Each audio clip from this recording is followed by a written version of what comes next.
జోగిపురంలో వెంకన్న అనే ఒక పేదవాడొకడు ఉండేవాడు. వాడికి భార్య, ఇద్దరు పిల్లలు, ముసలి తల్లి ఉండటంతో ఎంత కష్టపడినా గొర్రెతోక బెత్తడు అన్నట్టు సంపాదన తిండికి కూడా సరిపోయేది కాదు. ఆ విధంగా వాడు నానా కష్టాలకు లోనవుతూ ఇంక లాభం లేదని సన్యాసం పుచ్చుకోవాలని అడవిలో ఉన్న ఒక సన్యాసుల మఠానికి బయలుదేరాడు. వెంకన్న విచారంగా తలదించుకొని అడవి మార్గాన పోతుండగా మార్గమధ్యంలో ఒక డబ్బు సంచి వాని కంట కనపడింది.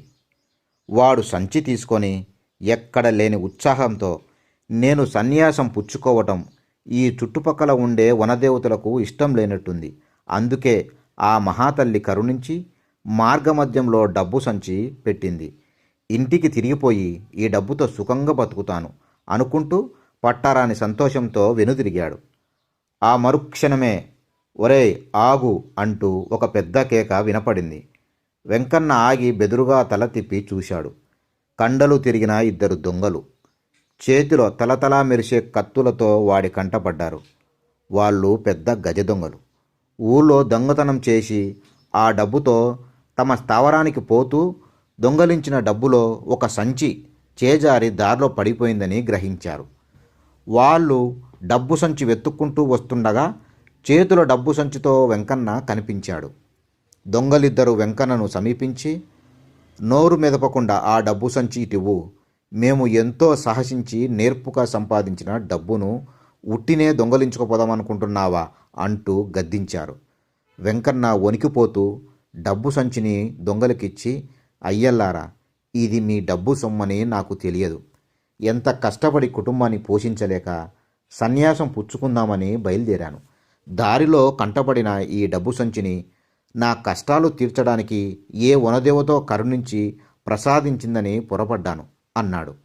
ఆ జవాబుకు దొంగలు పెద్దగా నవ్వి, నీ పేదరికం పోగొట్టేందుకు వనదేవత సహాయపడుతుందని లేనిపోని ఆశలు పెట్టుకోకు. అదుగో ఆ రాళ్లగుట్ట మలుపు తిరగగానే సన్యాసుల మఠం కనపడుతుంది. వాళ్ళు ఈపాటికే పొట్ట చేత పట్టుకొని ఊళ్ళ వెంట భిక్షాటనకు బయలుదేరి ఉంటారు. పోయి వాళ్ళ గుంపులో చేరు అంటూ అక్కడి నుంచి వెళ్ళిపోయారు. దొంగల మాట వినగానే వెంకన్నకు సన్యాసం అంటే యావగింపు కలిగింది. తనకు వ్యవసాయ పనులు తెలుసు, కాయగూరలు పండించడమూ తెలుసు.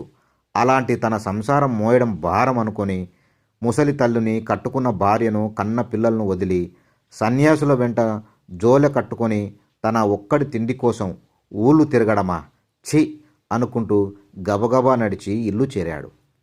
వెంకన్న తల్లి కొడుకు ఏదో విచారంగా ఉండటం గమనించి, ఏరా వెంకు, ఏం జరిగిందేమిటి, అలా ఉన్నావు అని అడిగింది. వెంకన్న దాచుకోకుండా జరిగిందంతా తల్లికి చెప్పాడు. ఆమె వాణ్ణి ఓదారుస్తూ, ఆఖరి క్షణంలో ఏ దేవుడో నీకు మంచి బుద్ధి పుట్టించాడు. ఆ సన్యాసులు ఎలా బతుకుతున్నారనుకుంటున్నావు? మనబోటి గృహస్థుల జాలికొద్దో ధర్మబుద్ధితోనో వేసే పిడికడు మెతుకులతో. అయినా పుచ్చుకునే వారికన్నా ఇచ్చేవారికే 10 మందిలో చాలా గౌరవం రా అన్నది. ఆ సంగతి నాకు మాత్రం తెలియదా ఏం అన్నాడు వెంకన్న కాస్త విసుగ్గా. వెంకన్న తల్లి ఒక క్షణం ఆగి, తెలుసుంటే సన్యాసుల్లో కలవడము బుద్ధిగల పనేనా? కష్టమో సుఖమో మరో 4-5 ఓపిక పట్టు, నీ కొడుకులిద్దరూ చేతికొస్తారు. వాళ్ళు నీకు సహాయంగా పనిపాటల్లో కలిసి వస్తారు. ఆ తర్వాత సంసారం సుఖంగా సాగిపోతుందిరా అన్నది.